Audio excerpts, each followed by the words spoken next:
What is up, true believers?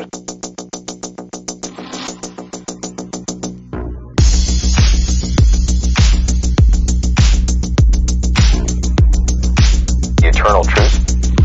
The eternal truth. The eternal truth.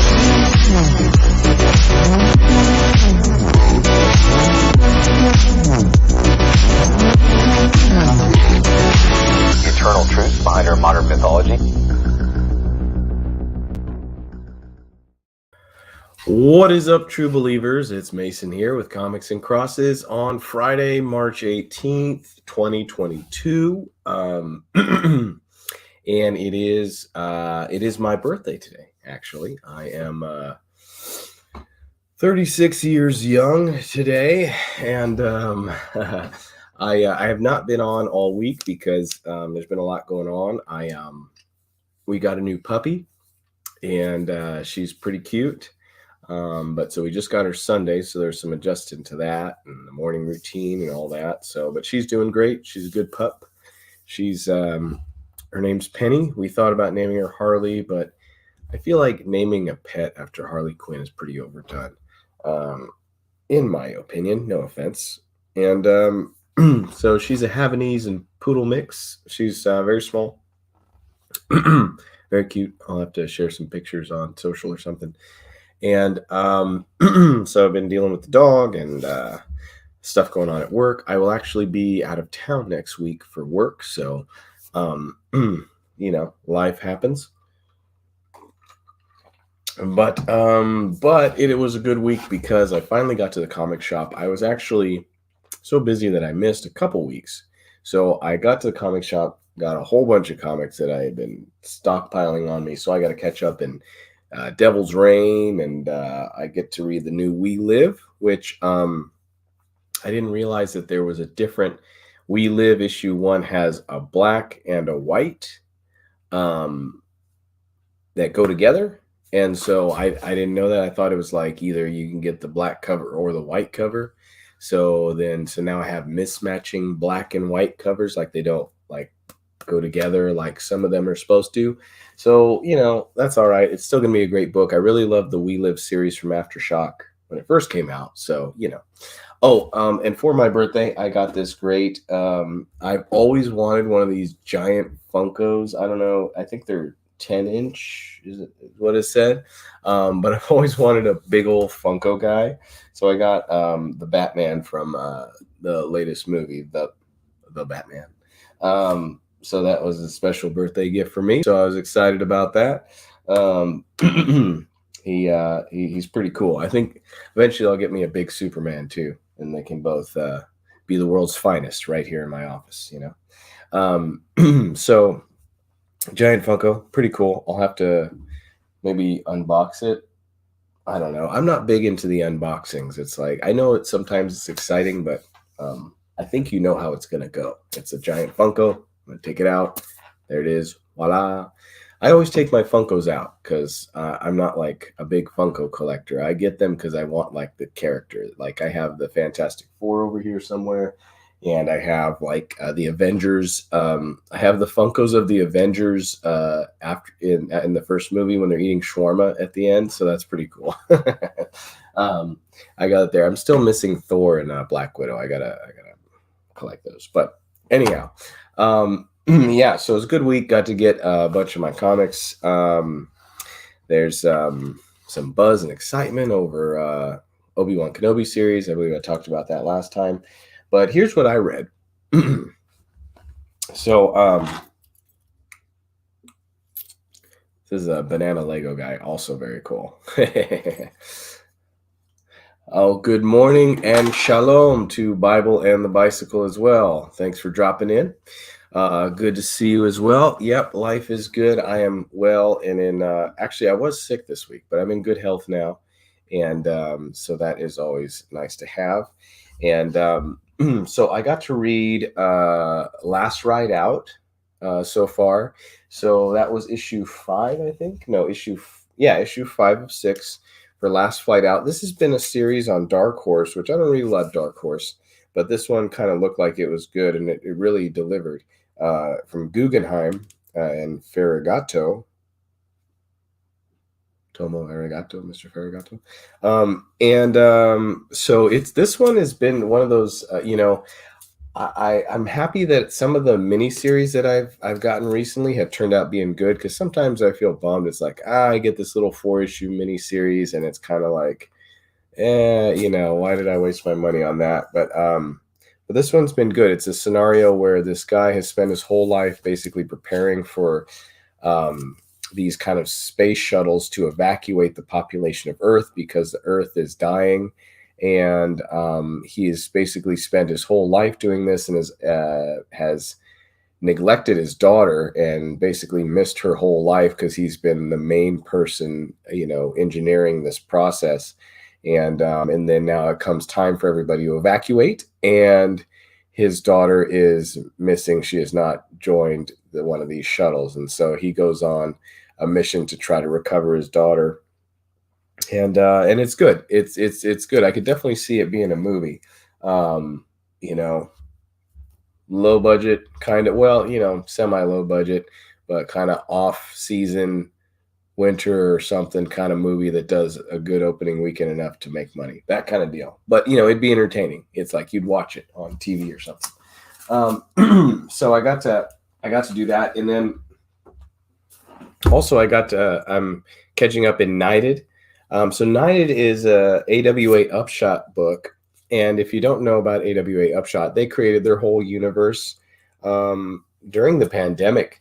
They came out with the Resistance, which is a story which coincidentally in 2020 was a story about a virus that wipes out a lot of the Earth's population. But then some of the people who survive seem to develop superpowers. And so that's sort of the premise and the setup for all of the shared universe in the AWA Upshot kind of world. And so Knighted is basically their Batman. But the twist on this is that it's not just like a Batman character. It's basically a kind of dim-witted or kind of incompetent like desk receptionist type officer cop. He's a cop, but he's not really a cop. He stumbles upon this Batman type character after he has just died, or he like accidentally causes him to fall to his death. And so then he takes over the mantle of the Knight, and finds himself in situations that are much too dangerous and extreme than he's used to. So it's kind of funny. It's kind of kind of dark, kind of gritty. Definitely has a Batman feel to it, but also has a little bit of a comedy to it. So, but they stay consistent with the whole idea that the Resistance verse, the AWA verse is doing, where there's kind of a few people with powers, and sort of the villains that he's dealing with in this are prejudiced towards those who have these special abilities. It's kind of, you can see similarities to maybe racism or just kind of bigotry in general, that they don't trust or don't think they're human anymore, and they kind of want to wipe them out or something. So interesting. Not my favorite of all the AWA series, but still it's interesting. The other one I got to read. So here's a bad comic that I read so far. Spider-Man 91. I got to look at who wrote this one, because they've been switching writers around on the Spider-Man series. Thompson. So whoever Thompson is, this was the first in a while Amazing Spider-Man that I read and was like, that was kind of trash.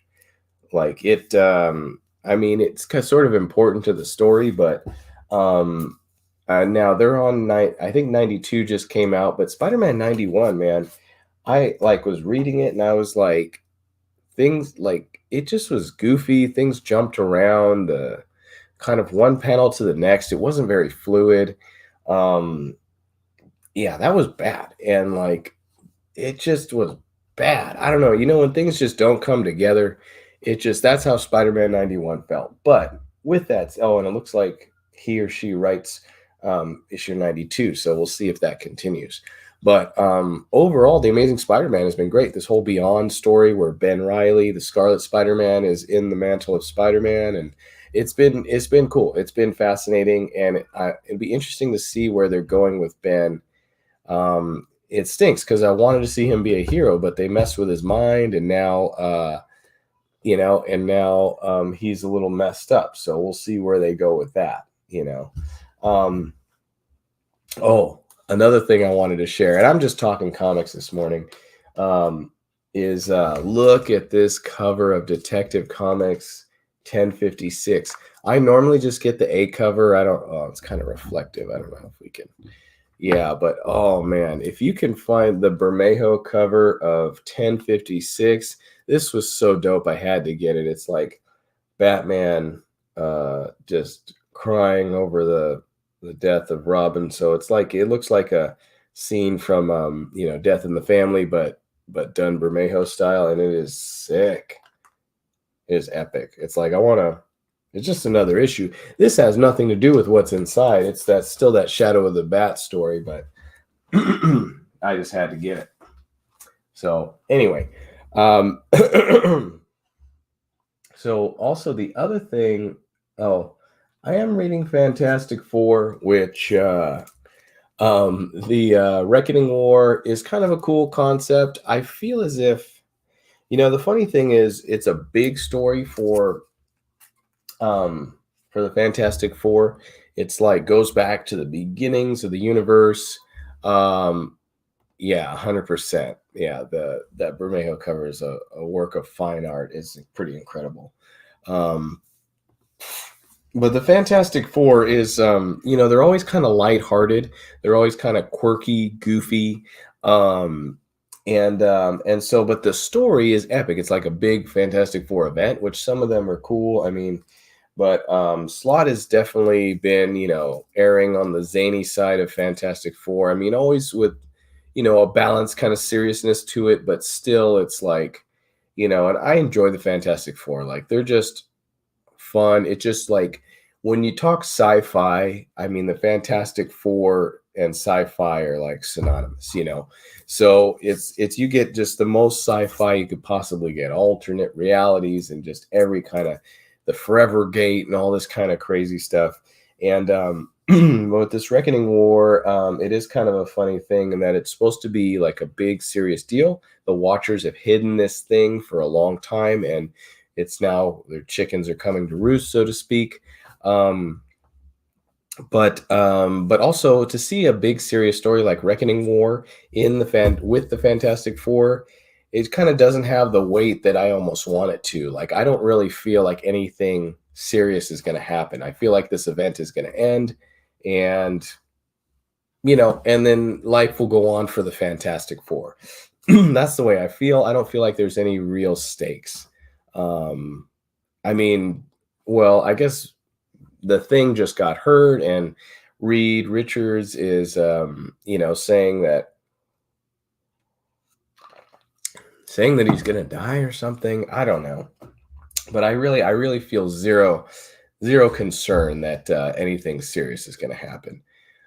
Second Street Marvel says, I don't pull any current Marvel or DC indies only. I read the newer stuff on Marvel Unlimited. Yeah, and I get that. I mean, a lot of people are just kind of done with the big two for the most part. Kind of some of their things that just feel like they're just trying to gouge, committed comic fans and really, not caring too much about quality. I mean, I think, we all have certain writers or creative teams that we really like to follow. But yeah, Fantastic Four is just one of those things I think I always want to pick up. Same with Batman, although Batman I actually dropped because the Josh Williamson storyline literally just felt like filler, pointless, nothing.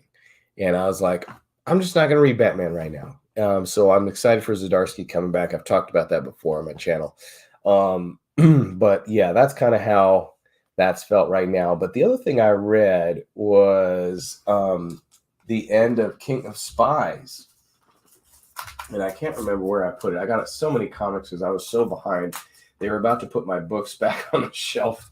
I was like, oh shoot, I gotta get to the comic shop. Oh yeah. So King of Spies, issue 4. So this was the 4. It was a mini series. This was the last one. Second Street. It's mostly because I enjoy the indies more. Also, the print quality of Marvel's books is bad. It is. You really get these really thin, really kind of flimsy books with Marvel. And it's unfortunate, especially if you're like buying for spec, which I don't really buy for spec. But if you are, it's like it's really hard to get one in good quality. Um, some shops. I always like a shop that'll bag and board stuff that's just on the rack. It's like, oh man, you're just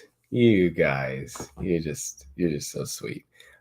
When you do that, I love that because I'm a kind of guy who's like, I got to bag and board my stuff as soon as I get home. I catalog it. I'm just, want to keep everything organized. But that's me. That's not everybody. But sorry, I'm like a little congested still. So King of Spies by Mark Miller, who's a great writer. I mean, I love the Ultimates. I love other stuff that he's done. Was kind of a cool, like, witty. Imagine if like James Bond or Jason. Well, this is kind of like Jason Bourne, but it's more funny. Imagine if a spy, like a top spy who's carried out all kinds of things for like British Secret Service, gets diagnosed with cancer and decides that he is going to, in the last days of his life, make a reckoning, make a kind of try to redeem all the ill that he's done in his life, and he's going to take out all of these corrupt, evil men who he knows have done horrible things and been behind some of the horrible things that have happened in history. And so he goes around just executing prime ministers and business tycoons and politicians and all this stuff.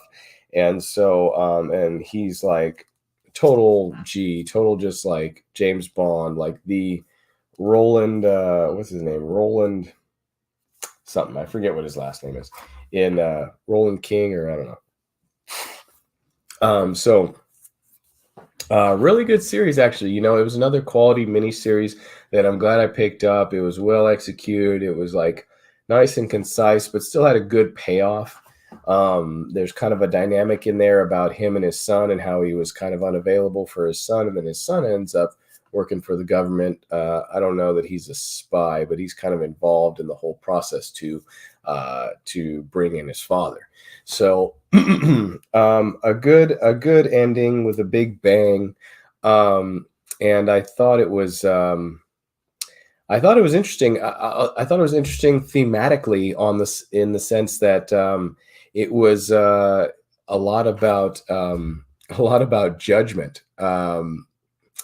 It was a lot. I mean, you ever hear that, the term the wrath of God or the fear of God? Well, he put the fear of God in a great many people, because he was going around executing, exacting the vengeance of the Lord, if you will. And all the people who had done wrong, and this is kind of, I think for people who maybe are not religious or, have any kind of, I think just a general societal thing that we don't really think about as not as in the forefront of society's conscious, but is still like, there is that sense of like bad people need to be punished, like we still have prison system, although now there's a bunch of controversy over the way that's done, but just this righteous anger towards the men who abuse, manipulate, take advantage of, create harm, in the name of money, abusing people. There's a big righteous anger in the sense that those people need to be brought to judgment. And I think that a great many of us would kind of applaud and cheer, and you do in this comic. You cheer for this rogue spy who goes around and brings Judgment Day early to these kind of corrupt, evil men. And there's a twist and surprise in the end, because it's kind of a two-edged sword. It's kind of a, ultimately, I think a lot of times we cheer, but if you're truly thinking about it from the big picture, like in the eyes of God, none is righteous, right? Like nobody's perfect. Like we're all flawed. And truly, even though we love to see judgment like this doled out, none of us is worthy truly to judge others, because it's like the whole story of the woman caught in adultery. The person who's free of sin, go ahead and throw the first stone to kill her. Yeah, well, everybody backs up, right? Because nobody's perfect. Nobody's got a clean record, and nobody really has the right to judge anyone else. Although it happens inside and outside the church, the Christian church, and the whole judgment is such a tempting little morsel. But I really love the way this story goes and the way it ends up, and kind of his, even though he's a human, he's a flawed character, but his ultimate reconciling with judgment and what comes due at the end of evil deeds, and stuff. So it's a really cool story. If you feel like it, you might pick up the trade, or this would be a great thing to catch in digital, because I think it was a entertaining, well done story, nice little read if you're on a flight or something, if you're on a trip. Let's see what Bible on the Bicycle had to say. I was nostalgic for the comic book scene of the 70s and 80s before the cinematic universes and multiverses. Yeah, the good guys were good and the bad guys were bad.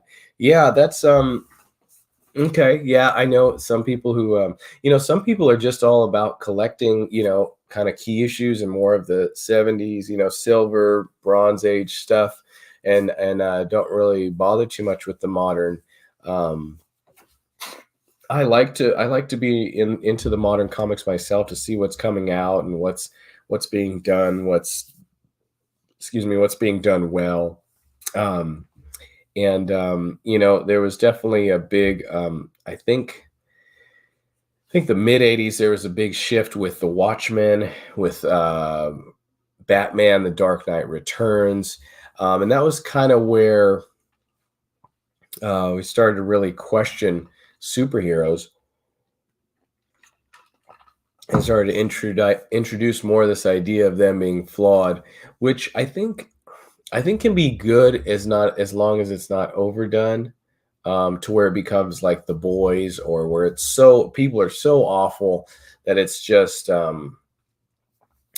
like satire, because I still want to see. I think we still want to see our heroes fighting for something. We still want to see them in conflict and standing for something and push. So even if it's like an anti-hero or something, they have to, like, something has to matter to them, otherwise it's just kind of, the stakes are low, and you can't really get behind it too much. So, oh, excuse me. I guess the lines blur as time moves on in comics and in real life. Yeah, exactly.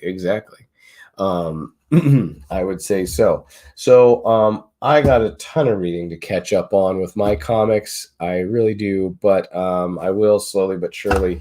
I got We Live. I'm excited about reading, catching up on. Gonna see what's going on in this Devil's Reign. See what happens with all of that situation. I will say that with Devil's Reign, the Daredevil story in Marvel, with Fisk outlawing vigilantes in New York, it does feel really kind of like we've been here before, like with 2 civil wars and whatever else. It's like, yeah, okay, it's like, if you say so. So almost kind of disappointing that this was like the big event that Chip Zdarsky's run led to, in Daredevil. And it kind of came to this. I feel like it could have been something a little more dynamic, but it's not done yet. I've only read up to issue 2, I think. 2? Yeah. I still got to catch up. So, or wait, no, 3. issue 3 of Devil's Reign. So so I got to catch up. So maybe it's going to blow my mind for the last few issues. To be seen. But anyhow, everybody who stopped by, I thank you so much. I hope that you have an awesome weekend. If you're watching this on replay, much love. God bless you. I hope that you have a great time. I hope you get to read some books. I'm going to enjoy my giant Funko Batman and try to enjoy my birthday weekend. And I will hopefully catch you on Monday. And then I'll be out of town a little bit. But until next time, everybody, thanks for dropping in. 2nd Street, Bible and Bicycle. Much love, guys. God bless.